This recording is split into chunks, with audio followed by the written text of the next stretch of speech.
Halo teman-teman semua, selamat datang kembali ke channel ini. Hari ini teman-teman, kita nggak akan bicara tentang narsistik. Kita nggak akan bicara tentang keluarga disfungsional, kita nggak akan bicara tentang anak scapegoat, ataupun tentang parenting. Gitu ya.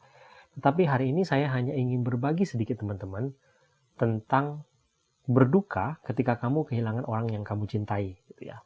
Sedikit cerita, mungkin ada beberapa teman-teman yang udah tahu gitu ya, bahwa 2 minggu yang lalu, saya kehilangan ayah saya, gitu ya. Ayah saya meninggal dunia, dan saya ingin berbagi gitu tentang apa yang terjadi kepada saya berkaitan dengan rasa duka yang saya terima. Saya ingin berbagi karena saya berpikir mungkin ada beberapa dari teman-teman tuh yang mungkin akan mengalami seperti yang saya rasakan. Sehingga ketika teman-teman mengalami, teman-teman bisa tahu bahwa apa yang kalian alami ini sebenarnya adalah sesuatu yang normal. Konten ini tidak akan menjual kisah sedih, gitu ya. Tetapi saya harus bercerita sedikit latar belakangnya supaya teman-teman bisa memahami apa yang terjadi kepada saya. Jadi sedikit teman-teman tahu gitu ya bahwa ayah saya itu meninggal pada umur 89 tahun. Bulan depan dia seharusnya merayakan ulang tahunnya yang ke-90. Dan bulan depannya lagi dia seharusnya merayakan Imlek bersama-sama anak-anaknya, termasuk saya gitu ya. Sebulan yang lalu ayah saya masih baik-baik saja. Tidak terlihat akan terjadi apapun gitu ya.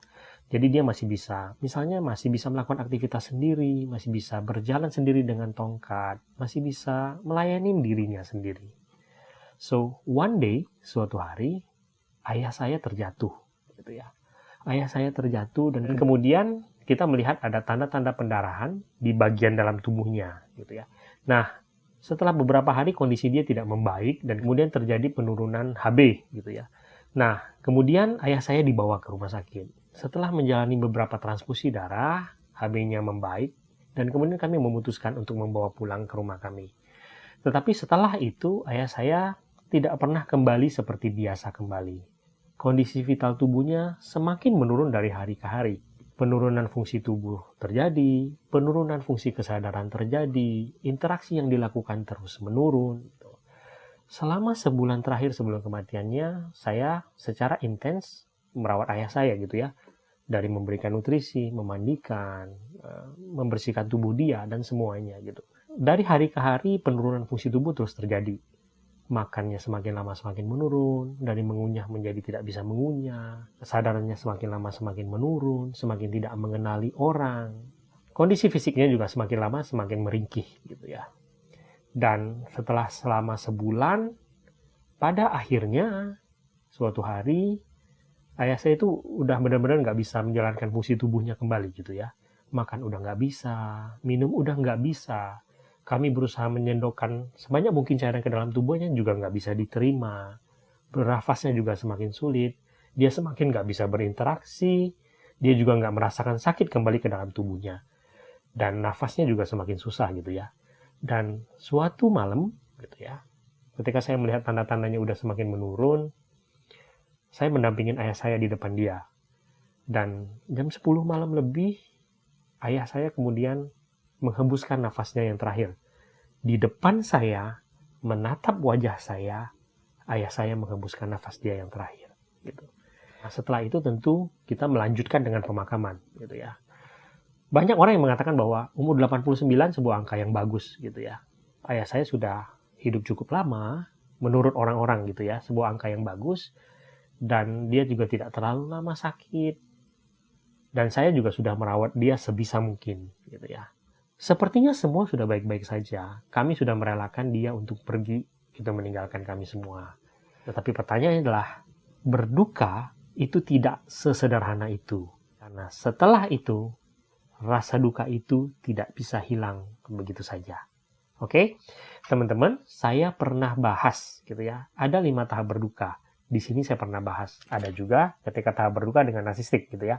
Nah, 5 tahap berduka itu sekilas aja teman-teman harus tahu bahwa pertama itu denial, ketika kita nggak mau mengakui kalau kita berduka. Anger, ketika kita marah dengan kedukaannya kita. 3, bargaining, ketika kita mencoba tawar-menawar dengan rasa duka kita. 4, depression, ketika kita benar-benar depresi akan rasa duka kita. Dan 5, acceptance, ketika kita benar-benar menerima rasa duka tersebut dan menerima keadaan yang terjadi. Oke? Nah, setiap orang itu berbeda gitu ya. Dan rasa duka itu ketika kamu udah sampai acceptance, itu belum tentu tidak kembali lagi, karena itu bisa kembali lagi siklusnya, atau kembali ke masa tertentu. Nah, yang saya mau ceritakan kepada teman-teman, saya mengalami sering sekali tahap yang ketiga, yaitu bargaining. Apa yang terjadi ketika saya mengalami tahap bargaining? Jadi, ya, ketika saya mengalami tahap bargaining itu, saya sering sekali dihinggapi rasa bersalah dan rasa sedih gitu ya kepada ayah saya. Banyak kata-kata andaikan yang muncul di dalam pikiran saya. Andaikan saya bisa mencegah dia jatuh. Andaikan saya cepat membawa dia ke rumah sakit. Andaikan saya merawat dia lebih baik. Andaikan saya bisa membawa dia ke ulang tahun dia yang ke-90. Andaikan saya bisa membawa dia ke tahun baru Imlek tahun depan. Dia bisa berkumpul dengan anak-anaknya. Banyak andaikan-andaikan itu yang muncul gitu ya. Dan rasa itu muncul tanpa kita tuh bisa tahan gitu. Itu bisa muncul tiba-tiba, bisa juga muncul ketika kamu melihat hal-hal yang berkaitan dengan beliau, kenangan-kenangan gitu ya.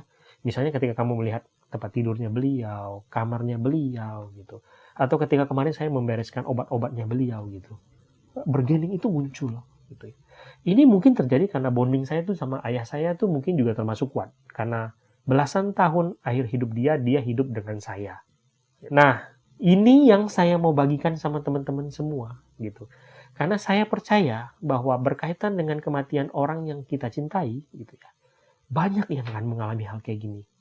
Kita berkata sama diri kita bahwa andaikan aku melakukan hal yang lebih baik, andaikan aku melakukan ini, dia mungkin masih ada. Dia mungkin masih bisa bertahan hidup. Dia mungkin akan mencapai hari kesini, waktu ini gitu. Sebenarnya, teman-teman, kita tahu jawaban akan pertanyaan ini kan sebenarnya. Kita tuh sebenarnya udah tahu gitu bahwa nggak ada yang sempurna lah dalam hidup. Kita juga nggak bisa sempurna merawat orang kan gitu ya. Apalagi ketika takdirnya itu udah datang, orang bilang bahwa kalau memang takdirnya itu udah sampai, orang tersebut memang sudah harus pergi dari dunia ini, apapun yang kita lakukan, sebaik apapun kita berusaha, kematian itu akan tetap datang gitu. Kita tahu jawabannya itu terhadap bargaining yang kita lakukan gitu ya. Tetapi kamu nggak bisa juga ngelawan rasa duka itu ketika datang. Walaupun kamu tahu jawabannya itu, tetap rasa duka itu ketika datang menghinggapi kamu nggak bisa ngelawan itu gitu. Ini yang saya mau bagiin sama teman-teman. Kalau suatu hari teman-teman ada yang ngalamin seperti saya gitu ya, ketahuilah bahwa ini itu hal normal teman-teman. Kita nggak bisa ngelawan itu. Itu akan selalu datang kepada kita. Jadi, yang bisa kita lakukan ya kalau mau berduka, menyesal, menangis, lakukan aja. Gitu. Itu memang bagiannya kita. Nggak usah ditahan-tahan, nggak usah merasa bersalah dengan itu, tidak usah berusaha menyangkal itu, terima aja. Nah, terus gimana Bang? Apakah kita akan selamanya berada dalam fase bargaining tersebut? Sebenarnya tidak, gitu ya. Ada perkataan yang mengatakan bahwa waktu itu akan menyembuhkan hampir semuanya. Hampir ya, karena tidak semua juga bisa disembuhkan oleh waktu.